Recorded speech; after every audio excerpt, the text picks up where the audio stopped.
ilmu syariat. Karena dari itulah Allah Subhanahu wa taala akan memuliakan hamba-Nya, meninggikan derajat mereka di dunia dan di akhirat. Dari situlah agama Allah dijaga. Agama Allah menang dengan seorang itu mempelajari agama Allah Subhanahu wa taala.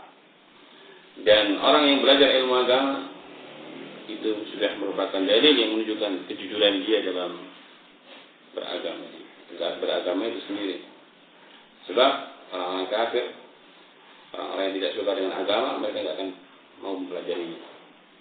Wa man aslamu mimman dzukira bi ayati rabbih tsumma a'rada anha inna minal mujrimina muntaqimun. Siapakah yang paling zalim, kata Allah? Ketika disebutkan ayat-ayat Allah kepadanya, tsumma a'rada anha, kemudian dia berpaling daripadanya. Mau mendengar ayat-ayat Allah, artinya meninggalkan majelis ilmu, berpaling daripadanya, maka semuanya orang-orang yang mujrim itu akan siksa oleh Allah Subhanahu wa taala. Ayat ini dijadikan oleh Syekh Muhammad bin Abdul Wahhab dalil bahwa kafirnya orang yang berpaling dari agama Allah Subhanahu wa taala itu termasuk meninggalkan menuntut ilmu syar'i. Maka amalan ini sangat mulia, ikhwan. Kita sadari tidak ada kemuliaan yang sangat mulia kecuali seorang itu hadir di majelis ini.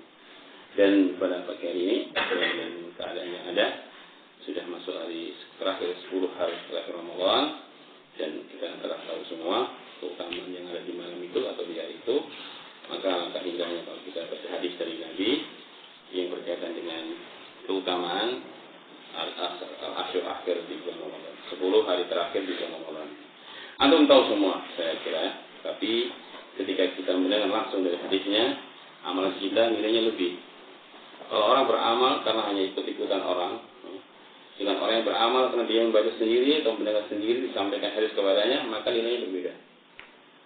Awal dulu kita sholat misalnya, ya, karena kita lihat orang tua kita sholat, karena kita sholat. Kemudian kita sholat lagi, tapi sekarang sudah pakai ilmu. Kita mendengar bagaimana sifat sholat Nabi, tata cara sholat, kita dengar langsung dari bekas yang kita nyampaikan kepada kita ilmu-ilmunya, maka amal kita sudah berbeda dengan sholat sebelum kita mendengar ilmu. Ya, mungkin ini juga hadis sebagai hujah bagi kita, di mana 10 hari Ramadan itu memang malam-malam yang dibedakan oleh Allah di malam-malam yang lainnya. Semoga Allah Azza wa Jalla berikan kita hamasah dan semangat, sehingga dengan ilmu yang kita ketahui nanti kita mesti ada kesempatan untuk bisa menghidupkan malam tersebut. Dari Aisyah radhiyallahu anha, riwayat Sahih Bukhari dan Muslim, di mana kata Aisyah, beliau mengatakan, "Kana Rasulullah sallallahu alaihi wasallam idza dzaqala al-ashru ahya al-laila wa ayqadha ahlah wa jada wa shada mi'zara." Kita akan jelaskan dulu. Aisyah mengatakan, "Kana Rasulullah sallallahu alaihi wasallam." Diawali dengan kata kana, ya. Mungkin yang sudah belajar bahasa Arab, kana itu memiliki makna yufidu al-istimrar, kebiasaan yang terus-menerus. Maka kalau Aisyah mengatakan kana Rasulullah sallallahu alaihi wasallam adalah Nabi, dari kebiasaan beliau seringkali bahkan terus-menerus apabila masuk 10 hari terakhir bulan Ramadan, ahya laila, dia menghidupkan malam-malam itu. Kemudian aiqadha ahlahu, beliau bangunkan keluarganya, istrinya. Wajjada wasyada mi'zarah, dan beliau sungguh-sungguh dan mengencangkan kain sarungnya. Ada 3 poin besar di hadis ini, kita akan jelaskan secara singkat. Yang pertama, kata Aisyah apa? Ahyal laila, menghidupkan malam-malam. Menghidupkan malam yang diinginkan oleh hadis ini, kata Syekh Muhammad, adalah seluruh malam. Sebab Rasulullah kalau di hari biasa, di bulan biasa, beliau menghidupkan paling sepertiga malam terakhir, kadang nisfu, separuhnya. Tapi di bulan Ramadan 10 terakhir, ahyal laila, beliau hidupkan semuanya. Ya, semuanya all-out, semua keluarkan. Ketika 10 terakhir bulan Ramadan. Nanti akan dijelaskan oleh Syekh bagaimana kiat-kiat seorang hamba agar bisa seperti itu. Jadi betul-betul beliau mencurahkan segala kekuatan yang ada untuk menghidupkan malam tersebut. Ya. Yang kedua, aiqadha ahlahu, beliau membangunkan keluarganya. Kalau di hari biasa, beliau pernah sholat malam, Aisyah tidur di sebelahnya. Beliau nggak bangunkan Aisyah. Tapi di bulan Ramadan tersebut terakhir, beliau membangunkan keluarganya. Yang ketiga adalah beliau mengencangkan kain sarungnya. Ini kinayah Ihtizarun nisa ya, untuk kinayah daripada meninggalkan istri, bukan dikencangkan ikat pinggangnya, nanti antum sakit. Maksudnya dia nggak berhubungan dengan istri di malam hari. Betul-betul tinggalkan semua istri-istrinya dan dia fokus dengan ibadah. Ini maksud dalam 3 poin yang ketiga tadi. Nah, berarti sangat jelas ya, 3 ini menunjukkan bagaimana betul-betul beliau di malam itu membedakan di atas malam yang lainnya. Nah, kita akan bahas satu persatu dari 3 poin tadi. Pertama, ahya laila, menghidupkan malam. Menghidupkan malam artinya bukan dia duduk malam sampai pagi enggak beribadah, enggak taat, tapi menghidupkan malam di situ dia habiskan malam di masjid.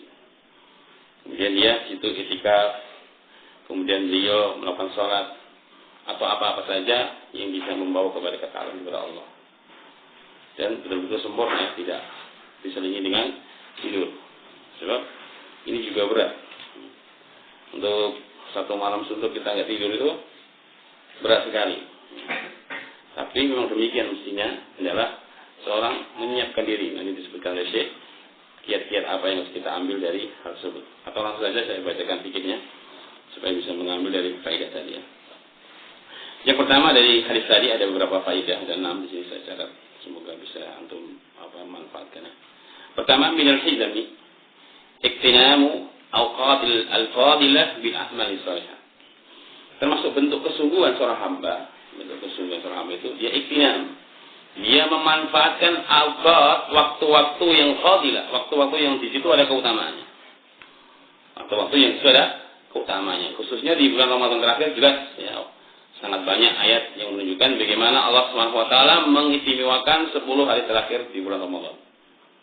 Beliau menghidupkan malam karena malamnya itu lebih afdal daripada siangnya. Kebalikan dari bulan Dzulhijjah. Kalau bulan Dzulhijjah tanggal 1 sampai 10 itu siangnya lebih afdal daripada malamnya. Sehingga Rasulullah sunahkan puasa dari tanggal 1 sampai tanggal 9. Karena apa? Dia paham siangnya di bulan Dzulhijjah itu lebih afdal daripada malamnya. Artinya orang beramal di waktu siang itu nilainya lebih besar daripada beramal di waktu malam. Sehingga ada perintah sunnah tanggal 1 sampai 9 Dzulhijjah itu. Tapi kalau bulan Ramadan itu malamnya lebih afdal daripada siangnya. Sehingga Rasulullah menghidupkan malam semuanya. Ini perbedaan. Ya, kenapa Rasulullah menghidupkan malam-malam? Karena beliau paham bahwa malam di 10 hari Ramadan terakhir itu malamnya lebih afdal daripada siangnya. Maka beliau hidupkan malam semuanya. Ini yang dimaksud dengan ahya laila tadi. Bahwa seorang yang sungguh-sungguh mesti dia akan memanfaatkan waktu-waktu yang fadilah di situ bil a'mali shalihah dengan amal yang saleh. Ya, sholat, qiraatul Quran, zikir, istighfar atau yang lainnya. Ya, ada diam di masjid, semua melakukan amal-amal demikian itu. Ketika dia sungguh-sungguh karena dia ngerti ini waktu-waktu yang mustajabah, waktu yang fadilah yang dilebihkan oleh Allah di atas waktu-waktu yang lainnya. Ya. Semua 10 kan. Tapi gila ya. Padahal kalau kita hitung Allah berikan kita 360 hari ya. Cuma dipotong 10 hari saja, kita masih tersisa 350. Tapi kenyataannya sangat berat. Kalau berat, seorang ya harus kalau berat ya ambil yang ganjilnya saja. Karena dari 10 hari Ramadan itu akan turun malam yang disebut Lailatul Qadar. Lailatul Qadar khairun min alfi syahr. Ya, dikatakan lebih baik daripada 1000 bulan, artinya lebih baik daripada amalan yang dilakukan selama 1000 bulan. Kurang lebih 80 sekian tahun ya. Antum beramal 1 malam saja ketika bertepatan dengan turunnya malam itu, antum dianggap beramal selama 80 sekian lebih tahun pahalanya. Makanya Rasulullah menghidupkan malam semuanya. Tapi kalau kita berat, kita boleh milih yang ganjil-ganjil. Karena dari 10 hari terakhir itu yang paling diharapkan munculnya atau turunnya Lailatul Qadar di malam-malam ganjil. Ini dirinci oleh Al-Imam Ibnu Hajar di dalam Fathul Bari. Kemudian dari malam-malam yang ganjil itu yang paling diharapkannya turun itu di malam-malam ke-21 atau 27. Ya, kalau memang malam ganjil berarti ambil 5 hari gak bisa juga. Ya, antum ambil tanggal malam 21 dan malam 27. Malam 21 tadi malam ya. Antum tenggelam atau di masjid? Tenggelam dengan tikar atau di masjid. Tadi malam 21 bagi orang yang puasanya hari Sabtu. Kalau puasanya hari Jumat, ya mungkin kemarinnya. Gimana nih cara merincinya? Ya terserah antum. Kita beramal itu kan dengan ilmu, Pak. Antum puasa dengan Jumat, bertanggung jawab di hadapan Allah dengan ilmunya. Kenapa antum puasa hari Jumat ya? Antum harus bertanggung jawabkan di hadapan Allah. Saya puasa hari Jumat karena ilmu, bukan karena ikut-ikutan orang. Orang banyak ikut puasa, orang banyak lebaran ikut lebaran. Ada yang pintar ya. Kalau puasa ingin yang carry, kalau lebaran ingin yang dahulu. Ini puasanya yang aja, nanti kalau lebaran yang dulu saja. Ada seperti itu, tidak diperbolehkan. Ibadah itu harus dibangun di atas ilmu. Allah Subhanahu wa taala tidak menerima ibadah hambanya yang tidak ada ilmunya. Allah mengatakan, "Wala taqfu ma laysa laka bi ilm. Inna sam'a wal basara wal fu'ada kullu ulaika kana anhu mas'ula." Sesungguhnya tidak boleh kalian bertawakuf, berhenti kepada satu amalan yang kalian tidak ada ilmu padanya. Allah melarang. Karena pendengaran kalian, ya, kemudian penglihatan kalian dan hati kalian akan dimintai pertanggungjawaban nanti di yaumul qiyamah. Maka janganlah beramal yang kalian tidak ada dasar ilmunya. Lepas daripada khilaf di antara puasa tadi, ya, bahwa pilihlah malam-malam yang ganjil. Kalau tadi belum sempat, masih ada malam 23, 25, 27 dan 29. Anda masih punya kesempatan. Kalau memang tidak bisa setiap harinya. Ya. Nah, rugi ya, sangat rugi kalau nggak bisa menggunakan. Cuma 10 hari di bulan Ramadan kita lewatkan semua. Itu pun siangnya masih bisa bekerja. Ya, kalau Rasulullah 10 hari itu siang dan malam, dia nggak keluar kecuali buah hajat saja. Total beliau, betul-betul total tinggalkan dunia, ya, tinggalkan istri-istrinya. Bang, saya nggak menghubung istrinya. Yang kedua, kawan, dari hadis tadi, yustahabbu ihya al-lail fi Ramadan wala siyama al-akhir minhu.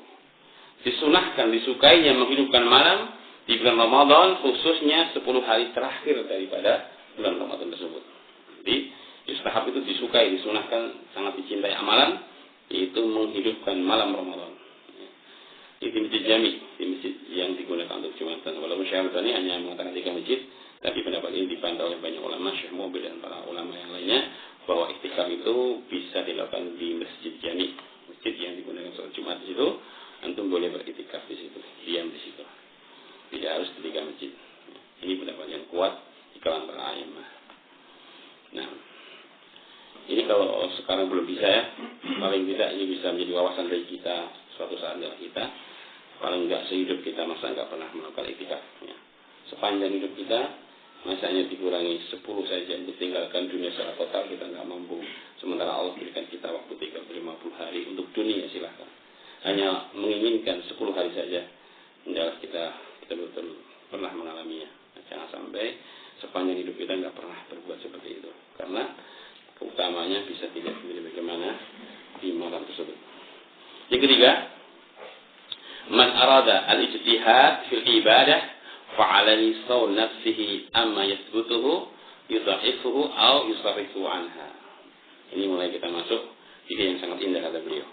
Barang siapa yang menginginkan kesungguhan di dalam beribadah kepada Allah, wajib baginya untuk menjaga dirinya dari hal-hal yang bisa memalingkannya, dari hal-hal yang bisa melemahkannya, dan dari hal-hal yang bisa menghalangi dia dari ketaatan dengan sungguh-sungguh tadi.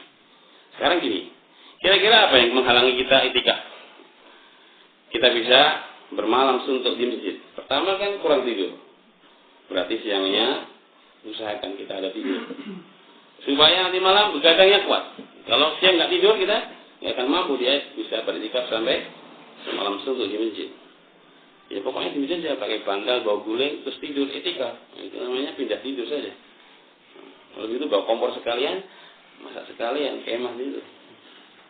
Di masjid itu bukan untuk tidur, niatnya untuk beribadah kepada Allah Subhanahu wa taala. Total di situ. Kalau memang harus ngantuk, tidur sebentar, bangun kembali, wudu kembali, sholat lagi atau yang lainnya. Gimana kalau sudah sholat tarawih? Ini dikatakan para ulama, kalau antum sudah sholat tarawih dan ingin sholat lagi bisa.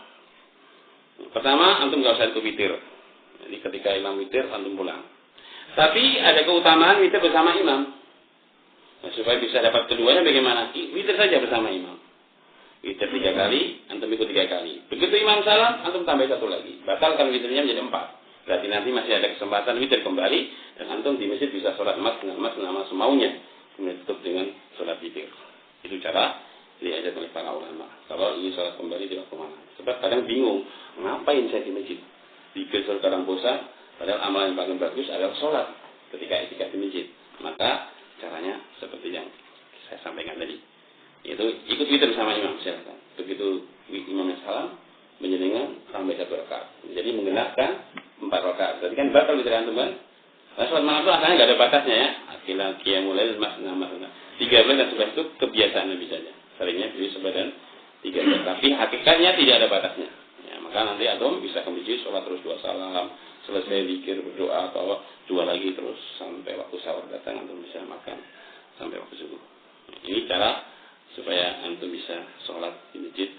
Sudah sholat tarawih tadi, ikut sholat tarawih bersama kaum muslimin, tapi juga sholat tarawih melanjutkan di masjid sendiri. Ini caranya. Nah, kemudian hal-hal yang bisa membuat lemah kesehatan misalnya. Orang yang sakit juga nggak bisa itikaf. Makan dalam untuk jaga kesehatannya, makan jangan kenyang-kenyang, jangan dibuka sehingga malam nanti bisa bertahan baik. Atau yang lainnya dari perkara-perkara yang bisa memalingkan dari ibadah. Kalau sudah punya anak istri, biasanya disibukkan dengan baju-baju baru anaknya atau kue-kue lebaran. Nah, maka itu selesaikan sebelum masuk sebulan terakhir. Di masa-masa hari ke-15, ya masih kesempatan waktu, seluruh keluarganya dibeli dulu. Yang beli baju, belikan baju, yang lebaran dibeli sudah belikan semua. Masuk 10 terakhir, antum nggak lagi mikir seperti itu, bisa fokus beribadah kepada Allah SWT. Supaya tidak ada lagi pikiran-pikiran yang mengganggu ijtihad kita. Oleh karenanya Nabi Yusuf alaihissalam, ketika beliau berangkat jihad perang, dia larang 3 orang. 3 orang ini nggak boleh ikut perang bersama beliau. Karena dianggap akan mengganggu fokus dan konsentrasi dalam berjihad. Jihad itu butuh kesungguhannya. Jihad itu dalam istilah bahasa artinya badrul juhdi, menumpahkan segala kemampuan yang ada. Al-out tadi, keluarkan semua kemampuan itu jihad. Lah orang itu tidak bisa sampai derajat jihad seperti itu kalau masih ada pikiran-pikiran yang mengganggu dirinya, sehingga akan menghalangi dia nggak bisa jihad dengan sungguh-sungguh. Kata beliau melarang 3 orang. Pertama, orang yang baru nikah tapi belum mengumpuli. Kira-kira antum gimana? Antum belum nikah, akad nikah, selesai sah, terus antum perang. Pikiran antum mesti istri antum kan? Kayaknya nggak berdil, tapi pikirannya gimana istri saya keadaannya. Pikirannya yang di rumah, yang nggak bisa nembak nanti, karena pikirannya terganggu dengan istrinya. Bayangkan sudah nikah lama, baru nikah, akad resmi, sah, halal atau thayyibah, tiba-tiba ada perintah jihad, perang, belum mengumpulinya. Jelas orang ini bahaya nanti, banyak alamunnya nanti. Di medan tempur banyak alamunnya, karena pikirannya sangat membahayakan. Maka Nabi bisa melarang orang yang demikian untuk ikut perang bersama beliau. Kedua, orang yang baru bangun rumah, atapnya belum dipasang, gentengnya belum ada. Nanti kalau hujan gimana istri saya? Hujanan ya. Pikirannya kan kacau, maka tidak boleh ikut perang bersama beliau sampai diselesaikan rumahnya itu, atapnya dipenuhi dulu. Jangan sampai dia tinggalkan jihad, atapnya belum dipasang, ini akan mengganggu konsentrasi dalam berjihad di jalan Allah SWT. Coba kalau antum itikaf, keringnya belum dipasang, hujan, kira-kira berarti tenang nggak? Ya, mesti nggak akan tenang. Bagaimana anak saya nanti kehujanan toh? Tentu akan kacau ibadah kita. Maka hal-hal yang sekiranya bisa menghalangi kesungguhan kita dalam beribadah itu ditutup dulu semuanya, diselesaikan dulu. Masuk 10 hari terakhir Ramadan sudah nggak ada masalah apa-apa, pikirannya bersih, bisa murni fokus untuk itikaf di masjid Allah. Ini yang dimaksud dari fikih hadis tersebut. Yang ketiga, kata Nabi Yusuf, tidak boleh ikut perang adalah seorang yang punya beri onta yang hamil tua dan menunggu kelahirannya. Ini juga nggak boleh ikut. Ikut perang, yang mikir nanti ontanya kalau lahir siapa yang ngurusin? Nah, maka dia nggak boleh ikut perang sampai selesai ontanya itu melahirkan, sehingga pikiran sudah bisa bersih. Nah, ini contoh saja menunjukkan bahwa kesungguhan hamba untuk taat kepada Allah itu mesti ada penghalang-penghalangnya, mawani-mawaninya. Maka seorang muslim kalau ingin fokus dalam beribadah dan sungguh-sungguh, adalah segala hal yang bisa menghalangi, memalingkan atau bisa menjadikan terganggu ibadah dia, itu harus diselesaikan terlebih dahulu, diputus terlebih dahulu. Sebagaimana ini dalam fikih ini, ketika orang mau iktikaf dengan sungguh-sungguh, dia harus menyelesaikan segala masalah yang pikirannya bisa mengganggu iktikaf. Coba tengah-tengah iktikaf di masjid, anaknya nusul, "Bi, aku belum dibelikan baju." Ini gimana ini? Nah, pulang dulu gimana ini? Seperti itu. Dan masih banyak lagi kadang penghalang-penghalang yang lainnya. Yang keempat, afdhalus salati al-abad ba'da al-faridah ma kana fil lail. Salat yang paling afdal bagi hamba setelah salat wajib itu salat yang dilaksanakan di waktu malam. Jadi salat malam itu salat yang paling afdal setelah salat wajib. Sehingga Allah dan Rasulnya banyak memuji di dalam ayat dan di dalam hadis. Allah memuji-muji, menyanjung-nyanjung orang-orang yang suka salat malam, salat di waktu malam. Di dalam ayat pertama Allah mengatakan wa minan nas wa minal laili fatahajjad bihi nafilatan asa ayyab'atsaka rabbuka maqaman mahmuda. Dari sebagian malam wahai Muhammad, bertahajudlah kamu. Dari tahajud itu dalam bahasa Arab, di dalam istilah kamus, maknanya adalah sholat yang dilaksanakan di waktu malam setelah tidur walaupun sebentar, namanya tahajud. Kata Allah, wa minal laili fatahajjad bihi nafilatan lak.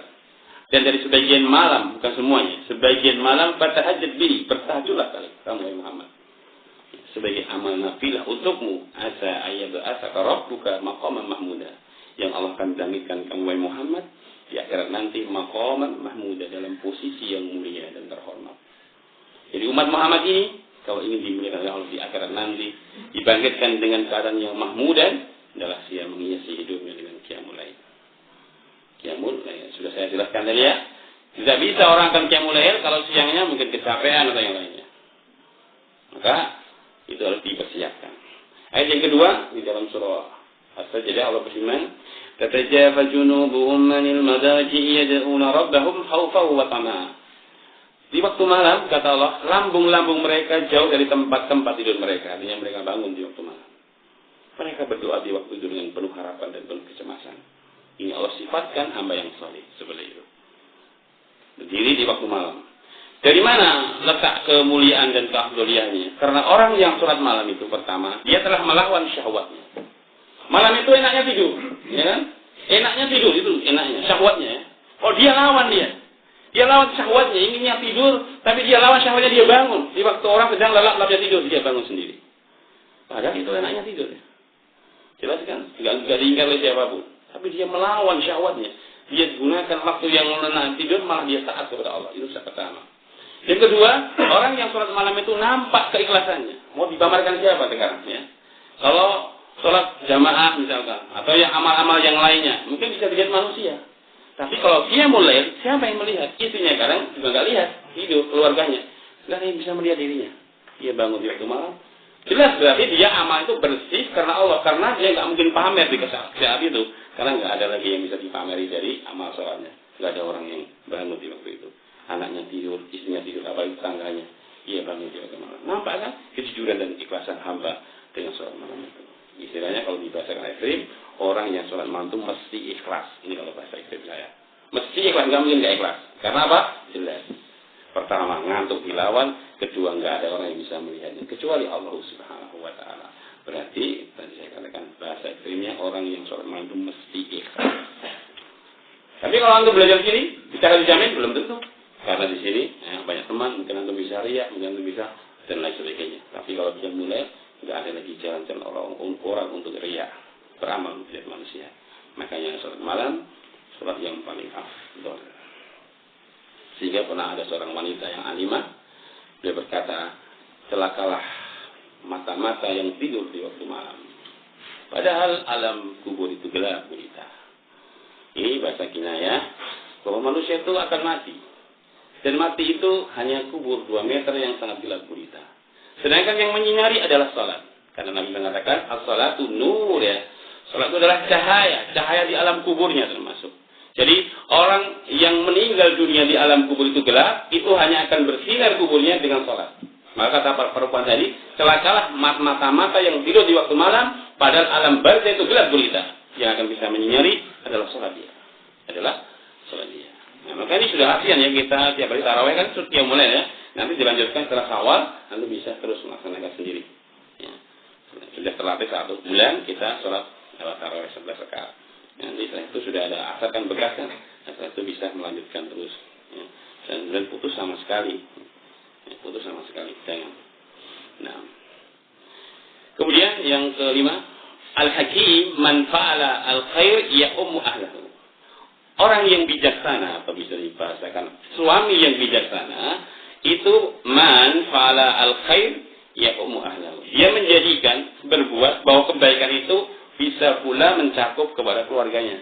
Perhatikan Nabi tadi, ahyal laila wa aiqadha ahlahu. Beliau bangunkan keluarganya. Ini karena beliau paham bahwa 10 hari terakhir Ramadan pahalanya sangat besar, utama sangat agung, maka beliau tidak ingin istrinya dan keluarganya luput dari peristiwa ini, maka beliau aiqadha ahlahu, beliau bangunkan keluarganya. Karena beliau tahu persis bagaimana keutamaan di malam itu. Beliau inginkan keluarganya itu juga mendapatkan kebaikan. Ini al-hakim, orang yang bijaksana. Karena kita juga orang bijaksana, kawan. Kita bisa itikaf sana kemari, bisa belajar kemana kemari. Istri kita kadang nggak bisa menuntut ilmu, nggak bisa kesempatan sebagaimana kita. Ya tentu saja kita sebagai orang yang bijaksana hendaklah kebaikan itu juga diberikan kepada kesempatan kepada istri kita. Ya, kalaupun mereka nggak bisa ngaji seperti kita, ya beri waktu mereka sebulan atau sebulan sekali atau seminggu sekali untuk mendengar kaset yang antum rekam. Ini namanya suami yang baik. Ini bu rekamannya tadi, ini pelajaran ini boleh didengarkan. Anaknya, misalnya sudah banyak, tuh anaknya saya mau sudah saya kasih waktu kamu 1 jam belajar ini, anak biasa saya urusi. Ini suami yang bagus ya. Ya, suami yang betul-betul mencintai lahir dan batin, mencintai dunia dan akhiratnya. Ya, ya ladina amanuku anfusakum wa ahlikum nara. Ya orang-orang yang beriman, jagalah diri kamu dan keluargamu dari api neraka. Rasulullah mengatakan dua bedak biman taul, mulailah dari menjadi orang yang menjadi tanggungan kamu. Ya. Kata Nabi apa? Mulailah dari orang yang menjadi tanggungan kamu. Siapa? Anak dan istri. Ya. Berilah mereka kesempatan berbuat kebaikan untuk mendulang kebaikan sebagaimana kita diberi oleh Allah kesempatan berbuat kebaikan. Kalau kita tahu keutamanya ilmu, berilah keluarga kita agar juga bisa mendapatkan keutamaan ilmu. Kalau dia nggak bisa datang seperti ini karena repot anak-anaknya, jadi hadirkan kaset-kaset rekaman, diberikan CD-CD kaset agar mereka bisa mendengarkan di rumah dari kajian-kajian ilmiah. Ini suami yang betul-betul tanggung jawab, ya, bertanggung jawab. Insya Allah nanti barokah di akhirat. Kalau suami seperti itu, nah, dipuji oleh Allah, dipuji oleh Rasulnya. Datang kepada Aisyah seorang perempuan dengan 2 anak putrinya. Aisyah cuma tinggal 3 kurma, 3 mau dimakan oleh Aisyah. Datang perempuan tadi meminta kurma yang di tangan Aisyah, diberikan semua kurmanya. Yang satu untuk dirinya, ibunya, yang satu untuk anak perempuan satunya. Begitu ibu mau makan, tiba-tiba anaknya minta kembali, makannya lebih cepat daripada ibunya. Ibunya nggak jadi makan, diparuh lagi, diberikan ke anak keduanya. Aisyah melihat kejadian itu ternyuk dan terharu. Kemudian diberitakan hal itu kepada Nabi Muhammad SAW, peristiwa yang menakjubkan tadi. Maka beliau mendengar aduan Aisyah dan kisah perempuan ibu tadi yang memiliki 2 anak yang begitu tanggung jawab. Kata Nabi, barang siapa yang punya 2 anak putri, yang kemudian dia mengurusinya sampai dia balik, sampai dia itu mentas, sampai dia itu nikah, atau sampai dia itu sudah mandiri, kata Nabi apa? Fil jannah kahatain, di surga seperti ini, kata Nabi. Di surga nanti seperti saya, seperti ini. Antara dia dan Rasulullah seperti jari tunjuk dan jari tengah, dekat dengan surga Rasulullah. Ini menunjukkan apa? Bagaimana orang tua itu betul-betul perhatian kepada keluarganya. Perhatikan keluarga antum. Ya, seperti itu. Ini agama yang diajarkan oleh Rasulullah SAW. Keluarga itu segala-galanya kalau bisa saya katakan. Ya. Pentingkan mereka. Bahkan kata Rasulullah, dinar anfaqtahu ala sabilillah. Dinar yang engkau infakkan di jalan Allah, yang engkau berikan kepada fakir miskin. Dinar yang engkau gunakan untuk membebaskan budak. Dan dinar yang engkau berikan kepada keluargamu. Wa a'damu ajran adinar anfaqtahu ala ahli. Kata Nabi, dan dinar yang paling afdal pahalanya adalah dinar yang engkau belanjakan kepada keluarga. Perhatikan bagaimana Rasulullah mengajarkan tanggung jawab suami kepada keluarganya. Sampai dinar yang kita belanjakan, nafkah yang kita berikan kepada istri kita itu pahalanya lebih afdal daripada kita sedekahkan kepada yang lainnya. Ya.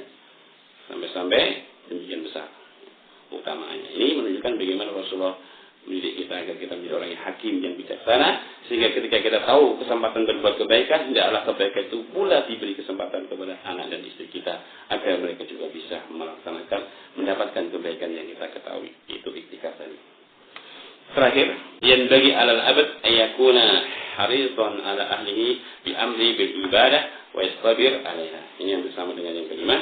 Sebaiknya bagi seorang hamba atau seorang suami, dia menjadikan selalu semangat untuk keluarganya, memerintahkan mereka ibadah dan memerintahkan agar mereka bersabar dalam melaksanakan ibadah tersebut. Ini juga kembali kepada kewajiban bagi seorang suami selalu mengajak kepada keluarganya dan semangat terus agar suami keluarganya itu taat kepada Allah, beribadah dan sabar dalam mengalami ujian-ujian dalam menempuh ibadah kepada Allah Subhanahu wa taala.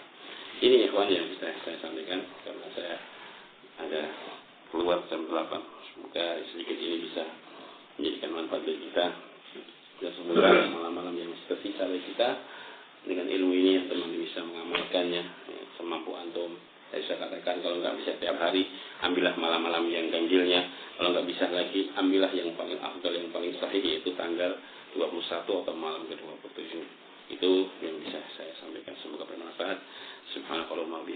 asyhadu an la ilaha illa anta astaghfiruka wa atubu ilaik. Assalamualaikum warahmatullahi wabarakatuh.